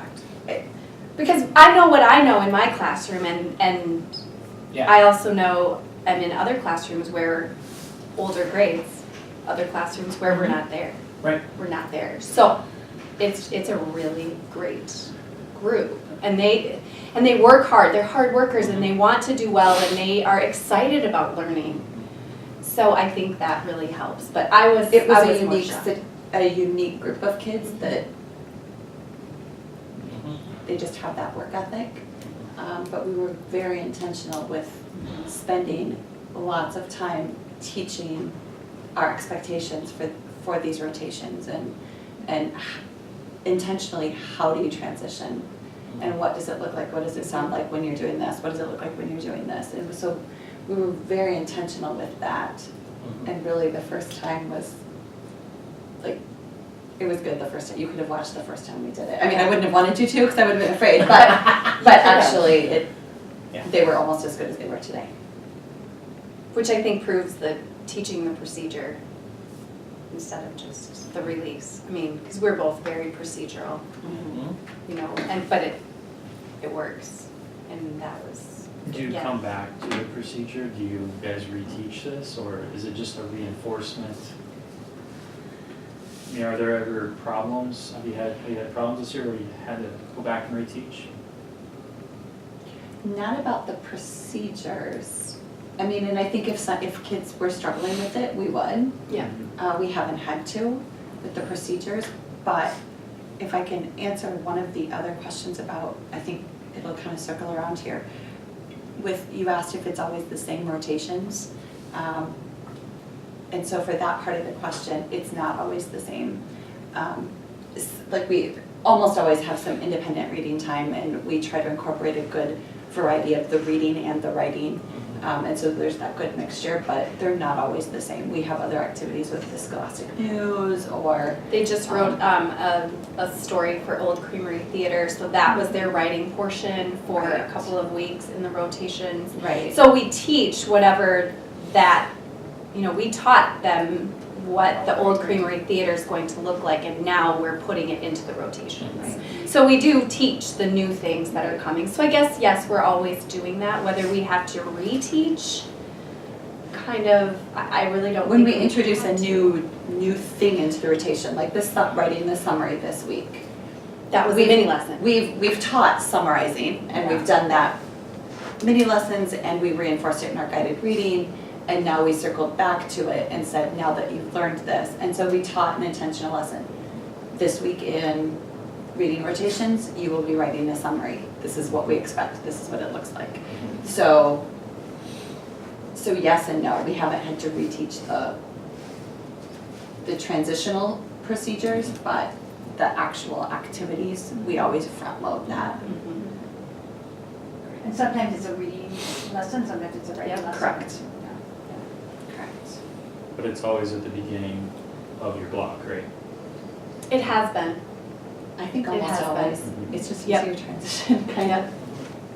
And do you take a brain break every 20 minutes between every one of you? No. Not every No, because then after the second one is the bell. So they have their passing, They have their 4 which minutes. we have to make them leave the classroom. Like, go for a walk, get a drink, go, leave. Because they will just go to the next one and they're ready to rock and roll. Yeah. It's like, no, leave the room. Get up and get some fresh so air. no, the brain break just sort of depends. We just kind of wanted to show you with that, because we've been working on the mindfulness and that side of it. So that was sort of sometimes it's in there, and sometimes that's planned, and sometimes that's spontaneous, like, okay, we need this, and we just do it. But that today was planned to show you kind of what Sarah and I have been working on with our book study and all of that, right? I'm gonna add a question, and it doesn't have to be a for right now question, but I'm curious to know when you started intentionally incorporating the mindfulness practices into the block with these two classes, with this double class period block, what shift did you see in the classroom dynamic, in the students? What things have you seen play out with them since you've started adding that? It's powerful. It really is. I didn't actually, when we started the mindfulness class, really buy into it a whole lot. I mean, I wanted to explore it, but I wasn't like, yeah, this is awesome, it's gonna work. I was kind of like, this is weird, I'm not sure it's really gonna work kind of thing, but I want to find out. And my very first experience of intentionally having my students teach, it was kind of just like, the heavens opened up and the angels sang. I was like, oh, what just happened here? And I'm actually finding it beneficial when we intentionally plan it, and then the times where they do come back from a special and they're crazy, or maybe someone's gotten frustrated and just having troubles moving forward, and having that spontaneous, why don't you just take a minute and breathe? And even noticing them. And during the transition, one student, well, a couple students, but one student in particular chose to go do a mindful activity that we had previously taught. And prior to that, she would have been bouncing off kind of the lockers and just being goofy and silly between classes. And instead, she went out in the hall, she took a break, and then she came back in and did that. She traced, for those who didn't see it, she traced a maze. I got video. And then because she knew she needed that to go into the next class. So it, and that's a focus maze that, so you might have seen one focus maze on, posted on the wall. There are a couple places in the room. and those are intentionally made to cross cross midline and cross the brain, and it's very intentional. It's not just, oh, somebody drew a maze and we hung it up. So before she started that next transit, or next rotation, she went over and did that. And she did the first one with her right hand, and then put it behind her back, and did the next one with her left hand. And it was, yeah. And that was beginning of October that I introduced that, and I haven't come back to it. It's just there. When And they want choose. to. They know. Yep. And They know when helps. they need it. Yeah. So all of these activities really require them to stop and really focus on what they're supposed to be. Right, which is why we intentionally kind of put some of that mindfulness in there, because it's hard for me to transition from teaching science to reading, for example, and to ask them to transition from doing a summary writing activity or a small group discussion to all of a sudden now you're going to go write something on a totally different topic. That takes a mental shift. And so we were hoping that by incorporating that mindfulness, they would be able to make that transition. It feels like we've got a lot of questions hanging out there. Do we have any more we want to add to the mix? Yeah, great. I wanted to know kind of what you guys love about doing this, and like kind of what are the positives on the teaching side. If there are any like negative things or challenges as well, but also kind of what you see as the major benefits for the kids with the co-teaching, the team teaching.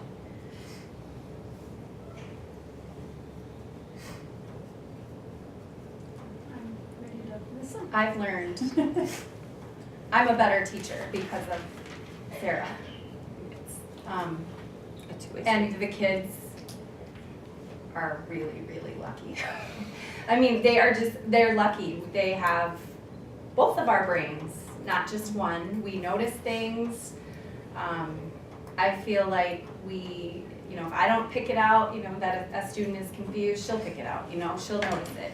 So I feel like we can help them more and teach them more, and I've just learned so much.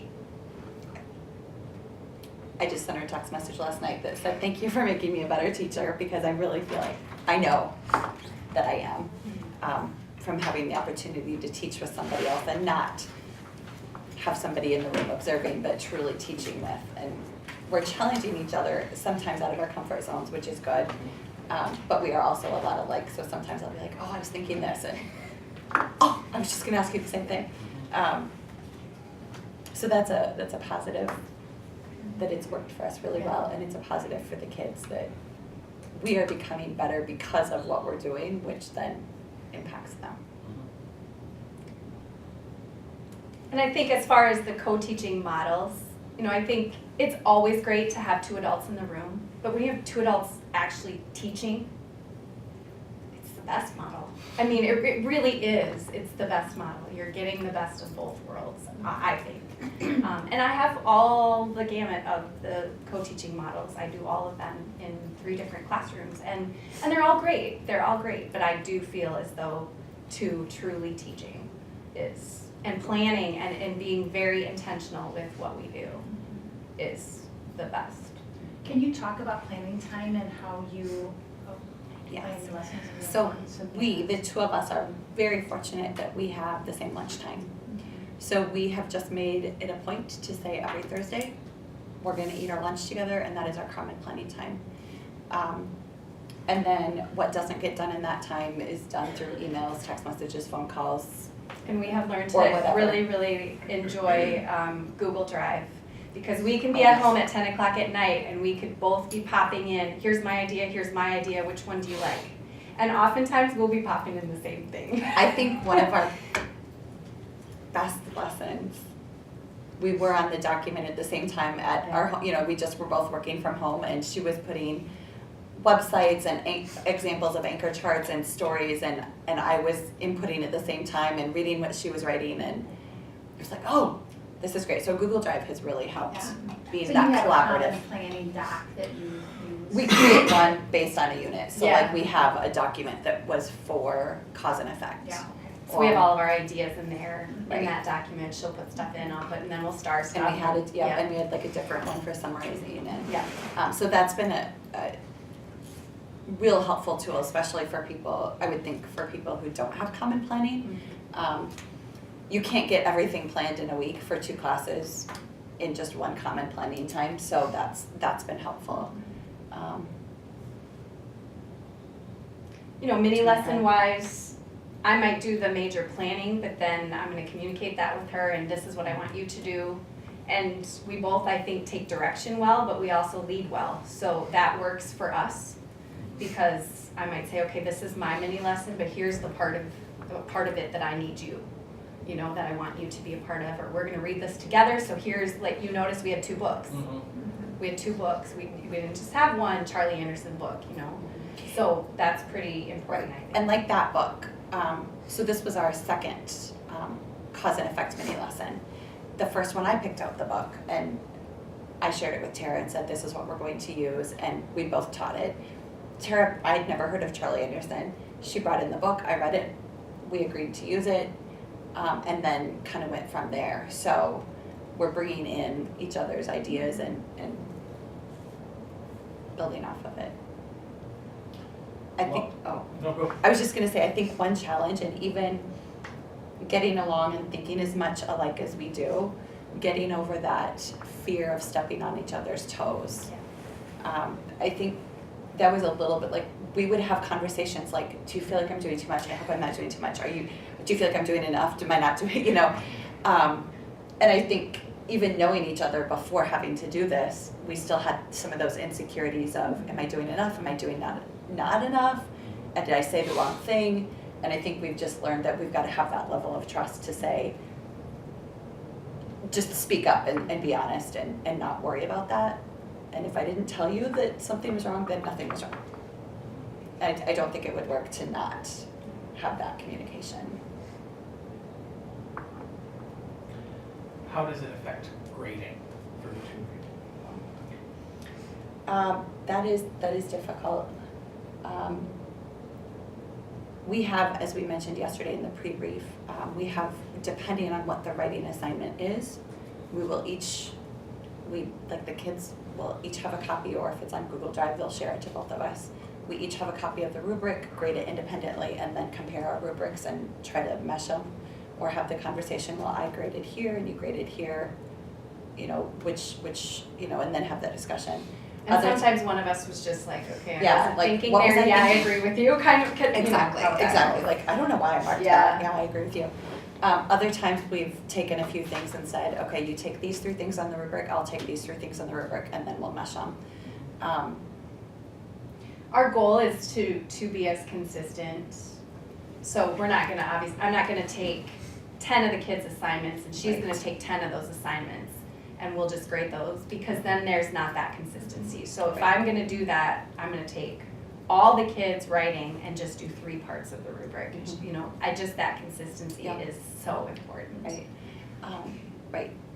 Do you feel then with your guys grading both that it puts better student reflection on there, it gets better student feedback better, knowing that there's two heads looking from the outside and can kind of not catch each other, but at the same time hold each other accountable that, you know, hey, Yes. what are you thinking Yes. here? And Yeah. you look at different perspectives, and so Yes. at the end of the day, the student feedback's probably gonna be better having, well, it will be having 2 heads on it. Well, and we're Especially learning in their too, daily I writing. mean, Especially in their daily writing, I don't know if you guys witnessed that, when they were writing and there were comments off to the side, and they'll get comments from both of us. Not both of us every day on the same thing necessarily, but we're both evaluating and commenting on that. And so she might see one thing where a student needs to work on putting commas in a complex sentence, whereas I focused on something else maybe, and so they're getting double feedback. Or see things from different perspectives. Yes. You know, this is a really great idea. I didn't see it that way, and so something you may have not seen is channeled another direction and shows some progress, whatever way. One of the challenges in the very beginning as far as grading was Tara wasn't quite sure what a typical 5th grader should be able to do, what that expectation would be. She knew what her students could do, but what I would expect of a typical 5th grader. And so that was a process of her going, this is really awesome, and me going, no, it's not really awesome. Oh, okay. Here's what they should be doing. And so it didn't take long to figure out, but that was a challenge at first, where she was like, I think these are all good, but I don't know. What should it look like for 5th grade? So, and that was hard for me, because then that's me saying I don't know. And that's, you know, just to admit that to someone, like, I really have no idea. it is. It's vulnerable. Again, You and know, that's like- where the trust comes back, that we just had to learn to be vulnerable and say, I don't get this, or I don't know, do you know? So if those are the small daily co-planning, co-grading, day-to-day, week-to-week, how about the large-scale, year-long co-planning? How do you pick that cause and effect happens now? How do you pick the rotation between reading and writing mini lessons and language mini, like the bigger framework for the year? So that's a good question, and I think if we get to do this again next year, we'll have a better answer, because this is our first year going full year with being able to do this. I think we're trying to take what I've done in the past, but then improve it, because it needs to always be revised and improved, and then looking at the needs of our kids, and I mean, in a way, looking at what the core is that has to be taught, looking at some things that I've done before, looking at some things that she's done in other classes before, and just finding a way to mesh it. Like, we don't actually know what our next units is gonna be, or mini lessons. We The kind of did a strategy. teaching reading strategy, so Right. our, you know, we kind of thought, all right, we know what they've done, and we know where we're going, Right. so they need a cause and effect to where we're going, but yeah, Right. we can't tell you at this very second what the next one's going to be, because in guided reading, then we're gonna also have conversations, you know what, they really struggled with inferencing, we need to circle back to that. Exactly. Or, oh yeah, mine did too, or nope, mine have that, so let's do that in guided reading only, not a whole. We've also talked about that. Yeah. We'll break up, and we have a group that is working on complex sentences, but then we have a group that still can't write just a very simple sentence, you know, so we're breaking them into groups as well. And we have lists of, okay, these kids can do this, so they don't need the whole group lesson on that. We'll make that into, And that would be a model of the station yeah, teaching, yep. where they don't necessarily all go to both stations, but we're both teaching a lesson, but based on their needs, Yeah. but it's simultaneous. So as far as the cause and effect, why now? Just based on what we've done thus far, and we were thinking, okay, we're ready for this. This is something that is coming up in their daily reading, their independent reading, and so this is what we're ready for. So. Can you talk a little more on your take on guided reading and how you set it up, how you see it through, how it lives with kids? I love guided reading. I see huge growth and progress with the individual guided reading, grouping kids at their level. It's amazing what they can do when they're getting text at their, even instructional level, but challenging enough. It's incredible what they can come up with, and I think that you saw the group today that I had are the struggling readers in that class. That's the lowest group. But even that book was extremely challenging, and they rocked it. And I think you could tell by their discussion that they had a really, really good grasp on what that book was about. So I think how I structure guided reading, and we may structure guided reading completely different. Yeah, we're actually not together for that. So we don't teach that together, so we honestly don't co-plan that. I'm planning my guided reading, she's planning hers. So I structure mine as before reading, during reading, and then after reading. So we are going through all of that structure. So before, I'm tapping into background knowledge. What do you already know? What questions do you have? We're reading, just the back, maybe looking at some pictures, discussing what do you think? Let's make some predictions, all of that sort of thing. And then during the reading, we're talking vocabulary. What does that mean? We need to look stuff up. We may pull in a video here and there, that kind of thing. And then the after reading is what you saw today, really focusing in on a skill that I see that they really need. But yet, the skill today was cause and effect, but they were quickly inferencing and summarizing, and they were just doing everything that we always do, which is really exciting that they do it, and I don't have to say, okay, let's, Let's summarize. But then I want to tell them what they're doing, so I said, wow, you just made an inference here, so that they hear that language. They probably still don't know, my group especially, what that means, but they're still circling back to it, getting it, and they will get it. They can do it. Yeah. They can. And do you sometimes give assignments during your guided reading that they will do when you're in another group, doing independent work? Or is your guided reading really self-contained? This is what we do during guided reading? So that summary that they were writing was on their guided reading book, because we were all done reading. Okay. So it'll, sometimes there is, sometimes there isn't. It depends. One of my groups, I had prepared some questions that I knew I was going to be asking in the discussion, and I just let them know, these are the questions I'm going to be asking. You don't need to answer anything ahead of time, but I want you to be prepared because I need you to come to the discussion knowing what I'm going to ask and having had time to process and think. They were deeper questions that I wanted them to have that processing time, so I gave them the questions ahead of time. So that was kind of an outside type of thing. We haven't given any, other than the summary, we haven't given any, this is your assignment, your homework that's going to be graded for the guided reading. It should have brought our checklist. I know, I was thinking about We do it. have, If you want to send it to me, I can email it out to the group. there's, Oh, yeah. we are making anecdotal notes, and we weren't today necessarily because we both were kind of past the reading point, but there's behaviors to notice at each level, and we just have these charts, and they have all the behaviors that we should be noticing and what we should be seeing for each guided reading level. I have the whole book. But so we have that for each student too, and then we're making notes and we're checking off, and then I've been doing even check plus, because it's like, okay, yep, this kid's ready to move on. If they've got all these check pluses, okay, And then we know what skills, they're mastering and what Yeah. we need to circle back to, but also, like Tara said earlier, the groups she has now, I'm gonna work with next time and vice versa. And so we're sharing kids, and so then I can look at the checklist that she just filled out on a student and say, oh, they're still struggling with this. Okay, I'm gonna really focus on this with this student this time. and we don't even have to talk about that, it's on the chart.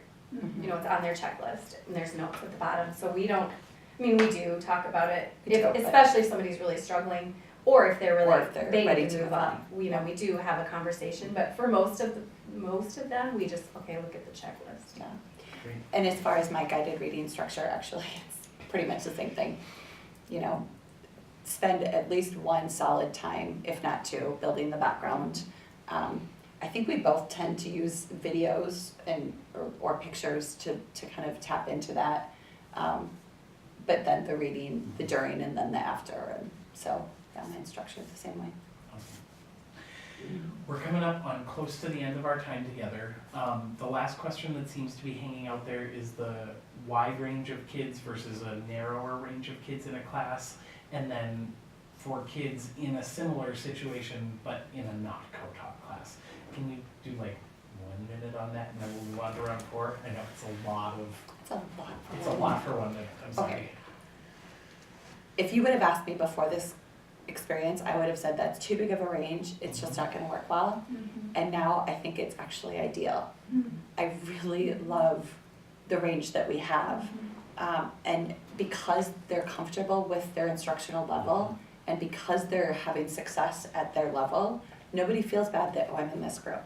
It's never we're in the low group, never.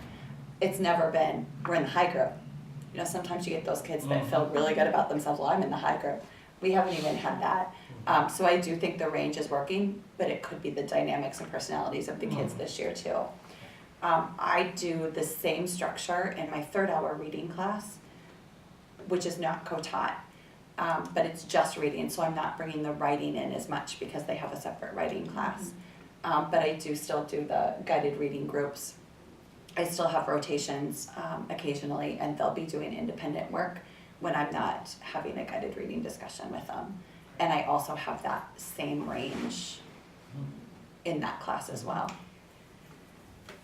So, before this situation, I have always been a firm believer of walk to reading. So in my perfect world a year ago, I would have said all of 5th grade would have reading in the same period, we would level all the kids, and they would move to a different teacher, okay? So this, to me, it makes sense. Instead of in your class planning for 5 reading groups, Keith may have all the M and N's, and he's planning for that.